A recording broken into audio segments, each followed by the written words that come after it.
We're working on a deal where the European Union will agree to pay a 25% tariff on all Mercedes-Benz's, BMWs coming into our nation. Trust in the development of the China automotive market, especially in the premium segment for the long term. But the engine is now starting to slow down.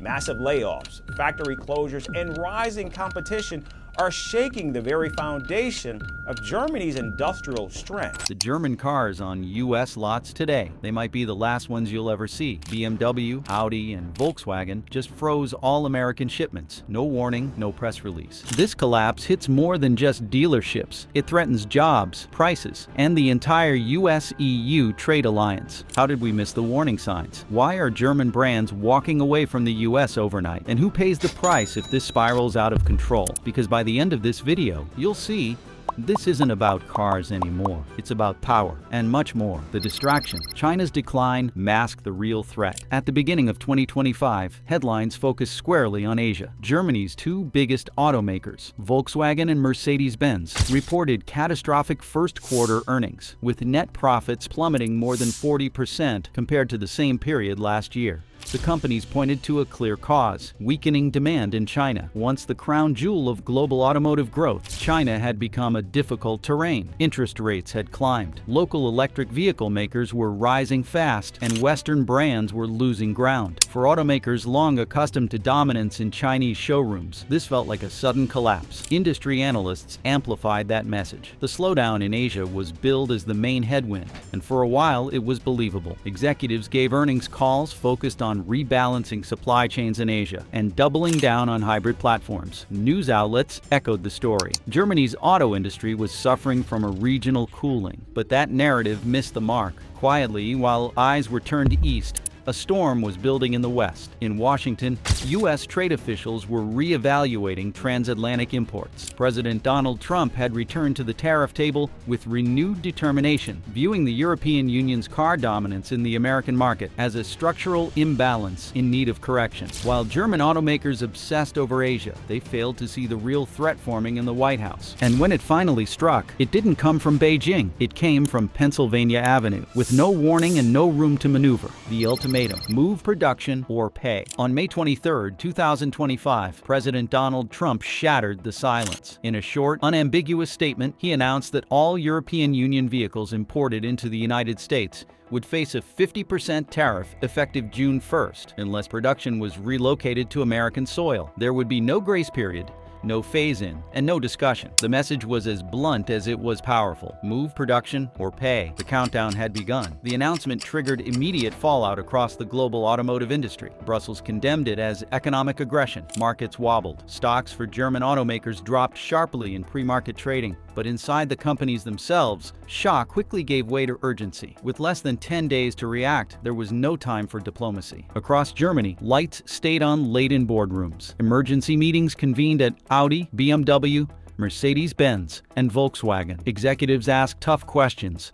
How many vehicles were currently in transit? How much unsold inventory was on American soil? Could legal exemptions be negotiated? Could shipping be redirected in time? There were no easy answers. What made this ultimatum so dangerous wasn't just the size of the tariff, it was the speed and certainty of its implementation. Automakers were being forced to either rewrite production strategy or accept market losses that could erase billions in revenue. And they had to decide fast. There were no public protests, no televised rebuttals, no press conferences. The Germans knew the clock had already started ticking, and the first move they made was not a word. It was an action taken in silence. We sifted through hundreds of documents, reports, and trade memos so you wouldn't have to. That's real work, and if you're getting value from this, hit subscribe. It's the easiest way to keep this kind of content coming. Tactical freeze. The quiet exit. Nobody called a retreat. Faced with an impossible deadline and an unyielding tariff, Germany's automakers executed their next move, not with noise, but with calculated silence. There were no fiery press releases, no pointed interviews. There were memos, internal, terse, and decisive. Audi, BMW, and Volkswagen did not confront the American administration directly. They began freezing operations that could not be protected. Audi led the quiet shift, halting all vehicle shipments bound for the United States as early as April 2nd, weeks before the official tariff announcement. The company's top-selling Q5 manufactured in Mexico, remained parked. Sedans produced in Germany were left waiting for a green light that never came. BMW followed, freezing exports of its European-made sedan lineup. Volkswagen, with operations in both Europe and Mexico, rerouted scheduled rail shipments of its Tiggan and Jetta models, canceling transits entirely. It was not framed as a retreat, but it functioned like one. With no way to absorb a 50% tariff without gutting profitability, the logical choice was to stop the flow of cars before they became financial liabilities. The U.S. dealerships that depended on steady German supply began to notice changes, slower restocks, tighter inventories, but they were given no answers. Consumers, for the most part, remained unaware. Internally, the goal was survival. Shipments were paused, contracts rewritten, logistics restructured.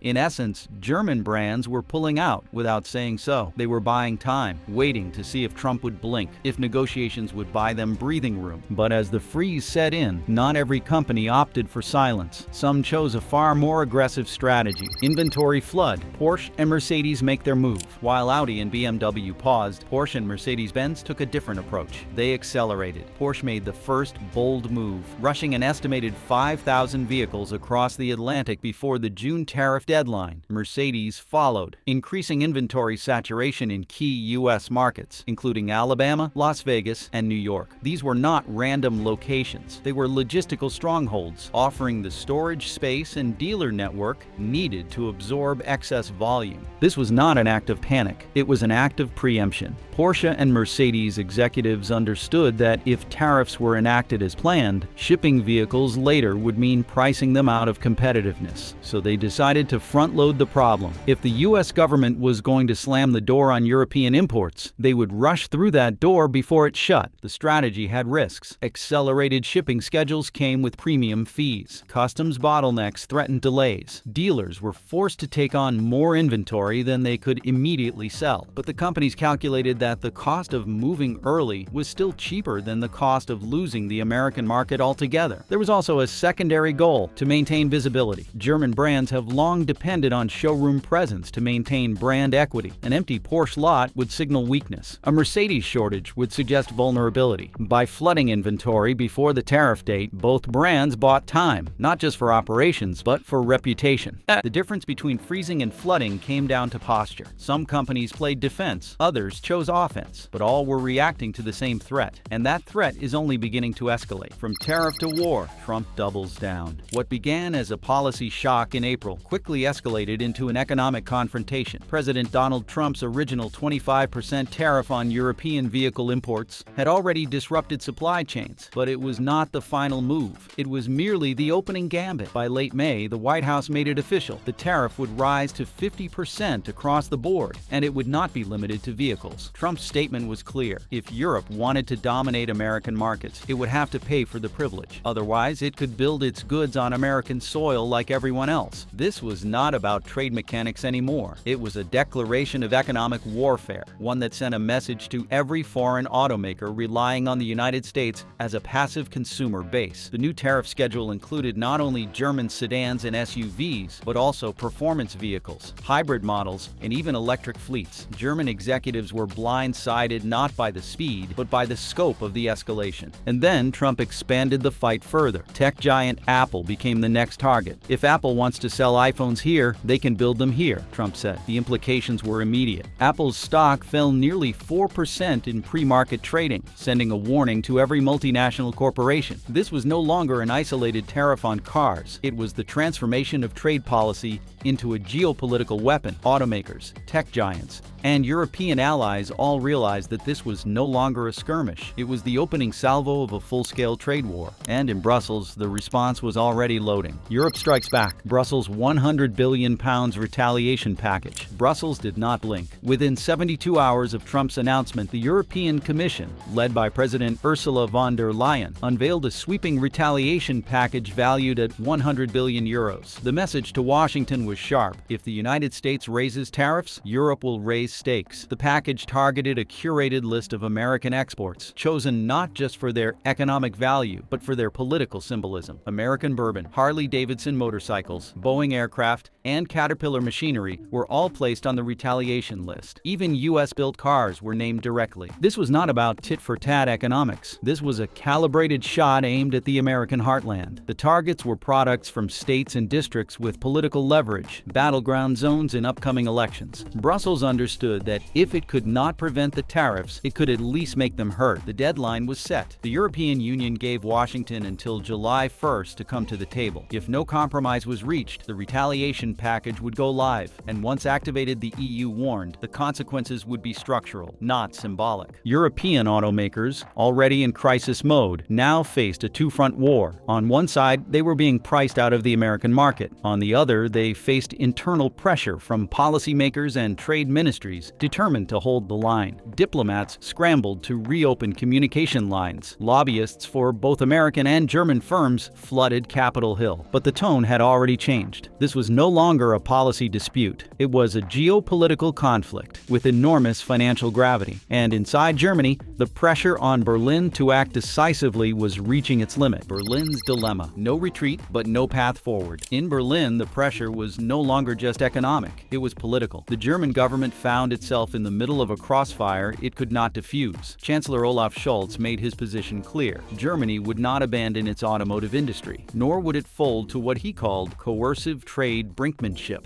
But behind closed doors, his administration understood the scope of the crisis. Economy Minister Robert Habeck echoed Scholz's message in public. "We will not back down in the face of the United States," he told reporters in Munich. Yet inside the Chancellery, aides drafted emergency contingency plans. The options were grim. Germany could accept the tariffs and see billions lost in exports, or it could retaliate, escalating the trade war and deepening economic uncertainty across the European Union. What made the situation uniquely volatile was the scale of dependency. German automakers had not diversified away from the United States. They had deep dealership networks, existing infrastructure, and brand loyalty built over decades.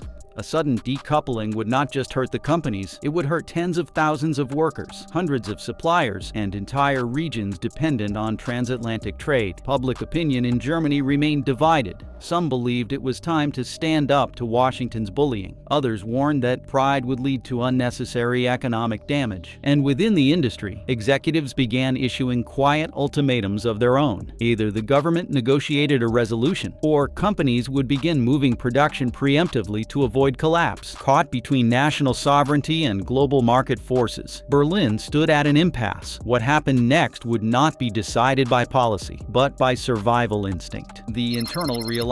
Factories pivot, budgets collapse. By June, the response was visible on factory floors and executive spreadsheets. Germany's automakers began realigning their operations, not just to delay damage, but to outmaneuver it. BMW ramped up production at its Spartanburg, South Carolina plant. Already the company's largest facility worldwide. Every available shift was filled. Suppliers were asked to increase output. Local hiring surged. This was not patriotism, it was math. Mercedes-Benz, meanwhile, initiated a deep restructuring of its American business unit. 25% of its U.S. operational budget was slashed within a matter of days. Travel froze. Hiring stalled. Advertising campaigns were paused. It was triage, not expansion. Executives knew that unless domestic output became central, their brands could be priced out of relevance in the largest luxury market on earth. For Audi and Porsche, the decision was more radical. Both companies began exploring US-based production. For the first time in their histories, internal feasibility studies were launched. Meetings with state officials in Tennessee and Georgia were confirmed. Quiet feelers went out to suppliers and labor unions. These companies were no longer just adjusting, they were preparing for geographic transformation. What made this moment so extraordinary was its speed. In less than 6 weeks, some of the most legacy-bound automakers in the world had begun dismantling their decades-old operating assumptions. Europe was no longer a safe base. The transatlantic model was breaking down, and for brands built on performance, prestige, and predictability, there was only one rule left: adapt or vanish. As factories pivoted and budgets collapsed, it became clear this was not a temporary disruption. It was the beginning of a permanent reordering. The vanishing inventory: why your next Audi may never arrive. It began as was a delay, an inconvenience, nothing more. But within weeks, it became something else entirely. In early June of 2025, customers walking into luxury dealerships across the United States found themselves confronting empty showrooms. Audi's Q5, once a staple of suburban driveways, had vanished. BMW sedans that were once overstocked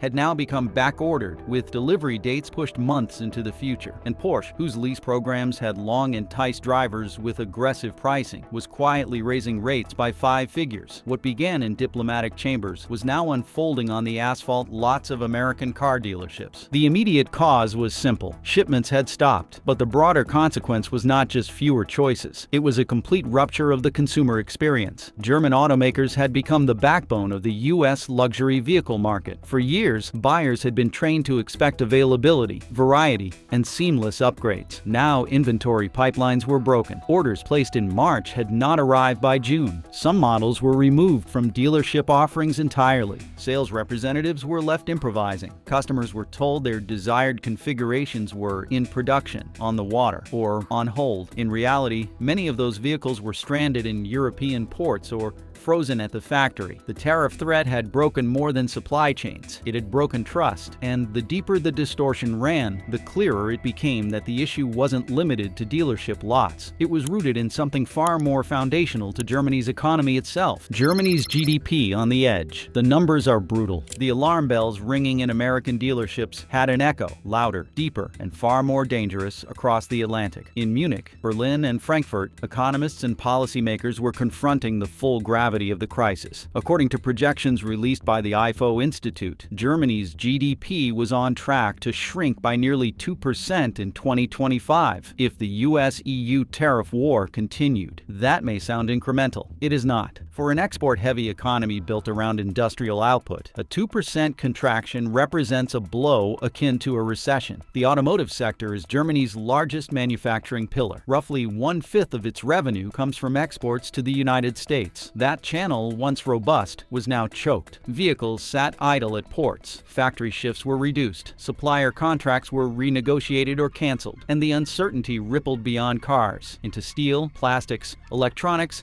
and logistics. For Germany, this wasn't just a loss of sales, it was a loss of momentum. As American tariffs choked off one end of the trade pipeline, European retaliation threatened the other. Markets grew hesitant, investment slowed, the euro stumbled, and as confidence faltered, the threat of long-term economic degradation loomed larger. For decades, Germany had treated its automakers as both commercial and national assets, symbols of precision, power, and pride. Now, those same brands were becoming liabilities in a rapidly weaponized global trade arena. And as GDP forecasts dimmed, political pressure mounted to act, renegotiate, or reposition before further damage was done. This crisis has never been just about numbers. Supply chain, disintegration, transatlantic logic no longer adds up. The transatlantic supply chain that once powered the luxury auto market is no longer economically viable. BMW has postponed the American debut of its highly anticipated electric Mini, citing logistical uncertainty and cost volatility. Audi's import freeze remains firmly in place, and its North American-bound shipment schedule has not resumed. Porsche, though still moving vehicles from Germany, is now openly considering shifting production of one future model to North America, a move that would have been unthinkable just 2 years ago. The math simply no longer works. A 50% tariff on European-built cars erodes any competitive edge these companies once had, even if a vehicle is highly efficient and well-received. The added cost destroys its price positioning in a fiercely competitive U.S. market. Add to that rising transport costs, fluctuating exchange rates, and the looming threat of retaliation, and the case for continuing as is evaporates. For decades, Germany's automakers depended on scale and reach. They built complex supply chains that stretched from Stuttgart to Spartanburg, from Ingolstadt to Illinois. But tariffs, political instability, and shrinking profit margins have begun to dismantle that logic. The flexibility and efficiency that once made transatlantic trade possible is now being replaced by inflexibility, penalties, and defensive recalculations. What began as a tactical freeze has become a permanent strategic realignment. Production is being reconsidered, markets are being reprioritized, and legacy relationships between manufacturers, governments, and consumers are being quietly rewritten. But the damage is not limited to the auto sector. The fallout is expanding across industries at a scale few anticipated. Global fallout.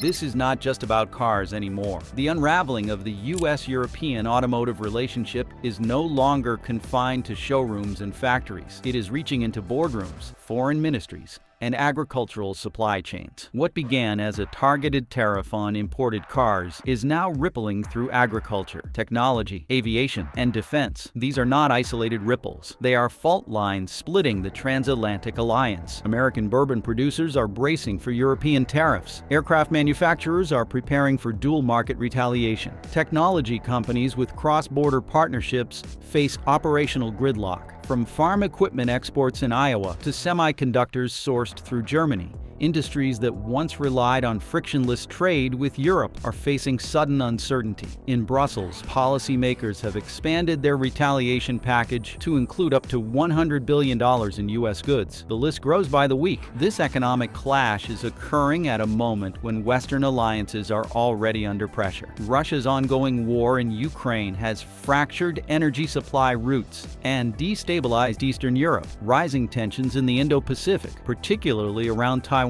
have pulled both NATO and the European Union into extended defense planning cycles. The last thing these institutions needed was an economic rupture between the United States and Germany. Yet that is exactly what is forming. NATO's economic backbone has always relied on strong US-EU commercial ties. Defense readiness is underpinned by industrial interdependence. If a full-blown trade war takes root, the strain will not be purely economic. It will be diplomatic. It will be institutional. As European retaliatory policies solidify, the U.S. auto industry, which once seemed shielded from the fallout, is now finding itself in the crosshairs. The American auto trap. U.S. brands are not immune. Detroit is not celebrating. While German automakers take the brunt of the current tariff assault, American carmakers are beginning to understand that they are standing in the blast radius. Ford, General Motors, and Tesla all export vehicles to the European Union. If Brussels retaliates in kind, these companies will face tariffs on every model sold across the Atlantic. Ford has major electric vehicle ambitions in Europe. General Motors, though less dependent on exports today, has growing partnerships that could be undermined by a tit-for-tat policy. Tesla, which recently opened a factory in Germany, may find itself penalized both ways, caught between Trump's domestic demands and Europe's economic defense. Unlike their German counterparts, American companies have invested more heavily in domestic production. That helps insulate them from the first wave of tariffs. But exports remain vital, particularly for new electric models. If Europe enacts retaliatory tariffs, margins shrink, market access erodes, consumer confidence drops. The narrative that this crisis only threatens foreign brands is no longer credible. American auto companies, like their European rivals, depend on stable trade conditions to plan investments, launch models,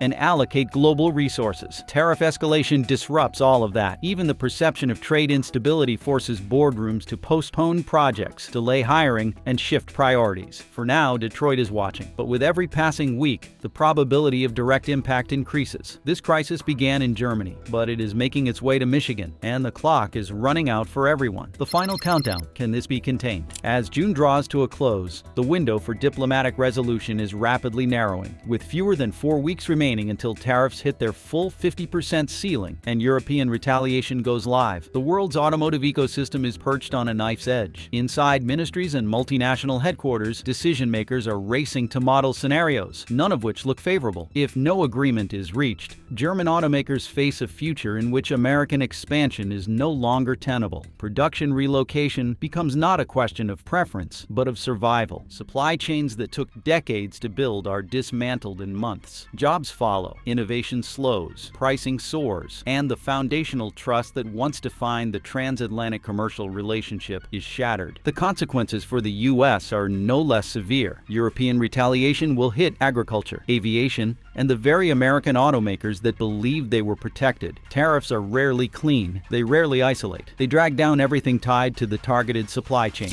And in this case, that includes electric vehicles, parts suppliers, robotics firms, and small-town dealers from Ohio to Saxony. Beyond economics, the timing could not be worse. Western unity is already tested by war, inflation, and energy disruption. A US-EU trade war could fracture the final threads of industrial cooperation. just when global threats require cohesion most. And unlike past disputes, this one escalated not from miscommunication, but from direct policy and strategic confrontation. If the deadline passes without a truce, the damage will not be theoretical. Jobs will collapse, markets will convulse, diplomatic trust will fracture, and the consequences will echo for years to come. If this video helped you connect the dots, drop a comment and let us know what shocked you most. Like the video if you made it this far. It tells the algorithm this stuff matters. And if you haven't already, subscribe. We break these stories down so the truth doesn't stay buried.